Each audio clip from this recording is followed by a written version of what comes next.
Hi ಸ್ನೇಹಿತರೆ, ಎಲ್ಲರಿಗೂ ನಮಸ್ಕಾರ. ನನ್ನ ಹೆಸರು ಸೂಮಾ. ನನಗೆ 16 ವರ್ಷ ವಯಸ್ಸು. ನಾನು ಅಪ್ಪ ಮತ್ತು ಅಮ್ಮನ ಜೊತೆ ವಾಸಿಸುತ್ತಿದ್ದೇನೆ. ಇಲ್ಲಿಯೇ ಇರುವ ಶಾಲೆಯಲ್ಲಿ ಓದುತ್ತಿದ್ದೇನೆ. ನನಗೆ ಒಂದು ಅಣ್ಣ ಇದ್ದಾನೆ. ಅವನು ಬೆಂಗಳೂರಿನಲ್ಲಿ ಕೆಲಸ ಮಾಡುತ್ತಾನೆ. ಅಣ್ಣ ಆಗಾಗ ಮನೆಗೆ ಬಂದು ಹೋಗುತ್ತಾನೆ. ಅಣ್ಣ ಮನೆಗೆ ಬಂದಾಗ ನನಗೆ ತುಂಬಾ ಖುಷಿಯಾಗುತ್ತದೆ. ಅವನು ನನ್ನನ್ನು ಸಂತೋಷಪಡಿಸಲು ಪ್ರತಿ ಬಾರಿ ಚಿಕ್ಕ ಉಡುಗೊರೆಗಳನ್ನು ತರುತ್ತಾನೆ. ಈ ಬಾರಿ ಅಣ್ಣ 4 ದಿನಗಳ ರಜೆ ಹಾಕಿ ಮನೆಗೆ ಬಂದಿದ್ದ. ಅಪ್ಪ ಮತ್ತು ಅಮ್ಮ ಇಬ್ಬರೂ ಕೆಲಸಕ್ಕೆ ಹೋಗುತ್ತಿದ್ದರಿಂದ ನಾನು ಮತ್ತು ಅಣ್ಣ ಮನೆಯಲ್ಲೇ ಇದ್ದೆವು. ಅಣ್ಣನ ಜೊತೆ ಸಮಯ ಕಳೆಯಲು ನನಗೆ ತುಂಬಾ ಸಂತೋಷವಾಗುತ್ತಿತ್ತು. ಅಪ್ಪ ಅಮ್ಮ ಇಲ್ಲದ ಕಾರಣ ನಾವಿಬ್ಬರೂ ಸೇರಿ ಆಟವಾಡಲು ಸಿದ್ಧವಾದೆವು. ಅಣ್ಣನ ಜೊತೆ ವಿಡಿಯೋ ಗೇಮ್ ಆಡಲು ಪ್ರಾರಂಭಿಸಿದ್ದೆವು. ನನಗೆ ಅಷ್ಟು ಬರುತ್ತಿರಲಿಲ್ಲ, ಆದರೆ ಅಣ್ಣ ಸಹನೆದಿಂದ ನನಗೆ ಹೇಳಿಕೊಡುತ್ತಿದ್ದ. ಅಣ್ಣ ವಿಡಿಯೋ ಗೇಮ್ಗಳಲ್ಲಿ, ವಿಶೇಷವಾಗಿ ಬಾಕ್ಸಿಂಗ್ ತರಹದ ಗೇಮ್ನಲ್ಲಿ ತುಂಬಾ ಚೆನ್ನಾಗಿದ್ದ. ಅವನು ಅದರಲ್ಲಿ ಚೆನ್ನಾಗಿ ಆಡುತ್ತಿದ್ದ.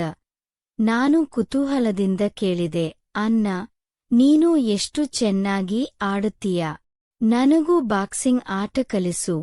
ಅಣ್ಣ ನಗುತ್ತ ಹೇಳಿದ, ಬಾ ಸೂಮಾ, ನಿನಗೆ ಕಲಿಸ್ತೀನಿ.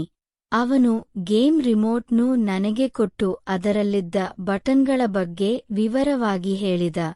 ಯಾವಾಗ ಯಾವ ಬಟನ್ ಒತ್ತಬೇಕು, ಯಾವಾಗ ನಿಲ್ಲಿಸಬೇಕು ಎಂದೂ ತಿಳಿಸಿಕೊಟ್ಟ. ಆದರೆ ನಾನು ತಪ್ಪು ಮಾಡುತ್ತಿದ್ದೆ. ಒಂದೇ ಬಾರಿ ನಿರಂತರವಾಗಿ ಹೊಡೆಯುವ ಬಟನ್ ಒತ್ತುತ್ತಿದ್ದೆ. ಅಣ್ಣ ನಗುತ್ತ ಹೇಳಿದ, ಸೂಮಾ, ನಿಲ್ಲು. ಹೀಗೆ ನಿರಂತರವಾಗಿ ಬಟನ್ ಒತ್ತಿದರೆ ನೀನೇ ಔಟ್ ಆಗ್ತೀಯಾ? ನಾನು ನಗುತ್ತ ಹೇಳಿದೆ, ಸರಿ ಅಣ್ಣ, ಈಗ ನಿಧಾನವಾಗಿ ಬಟನ್ ಒತ್ತುತ್ತೇನೆ. ಆಟ ಮುಂದುವರಿಯಿತು. ನಾನು ಮೊದಲ ಬಾರಿಗೆ ಈ ರೀತಿಯ ಆಟವನ್ನು ಆಡುತ್ತಿದ್ದೆ. ನಾನು ಹೇಳಿದೆ, ಅಣ್ಣ, ನನಗೆ ತುಂಬ ಖುಷಿಯಾಗುತ್ತಿದೆ. ಈ ರೀತಿಯ ಆಟವನ್ನು ನಾನು ಮೊದಲು ಆಡಿರಲಿಲ್ಲ.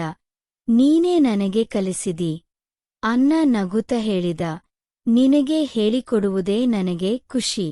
ನೀನು ಕಲಿಯಲು ಆಸಕ್ತಿ ತೋರಿದ್ದೀಯ, ಅದೇ ನನಗೆ ಸಾಕು. ನಾನು ಹೇಳಿದೆ, ಸರಿ ಅಣ್ಣ, ಇವತ್ತು ಸಾಕು. ನಾಳೆ ಮತ್ತೊಂದು ಹೊಸ ಗೇಮ್ ಆಡೋಣ. ಅದಾದ ಮೇಲೆ ಇಬ್ಬರೂ ಊಟ ಮಾಡಿ ಮಲಗಿಕೊಂಡೆವು. ಕತೆ ಇಲ್ಲಿಗೆ ಮುಕ್ತಾಯವಾಗುತ್ತದೆ. ಧನ್ಯವಾದಗಳು.